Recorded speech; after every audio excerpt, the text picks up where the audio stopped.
தமிழக governor R N Ravi அவர்கள் சில விஷயங்கள் எல்லாத்தையும் கடப்பில் போட்டிருந்தார். ஏன் கடப்பில் போட்டிருந்தாருன்னா, இதெல்லாம் சட்டப்படி தப்பியா, இதை நீதிமன்றத்தில் கொண்டு போக முடியாது, எனக்கு இந்த சட்டத்தை தெரிஞ்சு நான் எப்படி இது ஓகே கொடுக்குறதுன்னு சொல்லியிருந்தாலும் கவர்னருக்கு அந்த பவர் இல்லை அப்படின்னு சுப்ரீம் கோர்ட் சொல்லி எல்லா பில்லையும் பாஸ் பண்ணிருச்சு.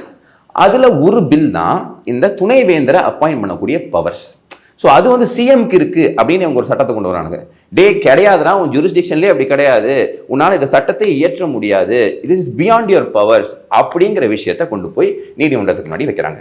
அப்போ மாண்புமிகு ஜஸ்டிஸ் ஜி.ஆர். சுவாமிநாதன் அவர்களும் லட்சுமி நாராயணன் அவர்களும் இதுக்கு ஸ்டே கொடுக்குறாங்க. இப்போ உடனே இவனுங்கெல்லாம் எப்படி கிளப்பி விட்றாங்க பாருங்க. நீதிமன்றத்து ஒரு விஷயத்த சொன்னால் மக்கள்கிட்ட வந்து திருத்தி வேற மாதிரி இந்த எக்கோசிஸ்டம் சொல்லும்.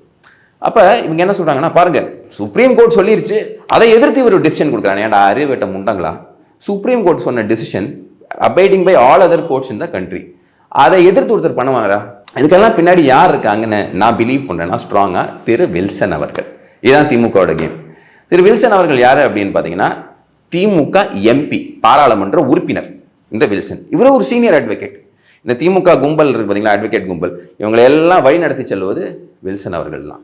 வில்சன் அவர்கள் போய் ஆர்கியூ பண்ணி நீங்கள் கேட்கணும், ஏதாவது ஒரு கோர்ட்டில் போய் நீங்கள் வில்சன் அவர்கள் ஆர்கியூ பண்ணுறது கேட்டிங்கன்னா, எப்படியா இந்த ஆள் இந்த நிலைமைக்கு வந்தார் அப்படின்னு யோசிப்பீங்க.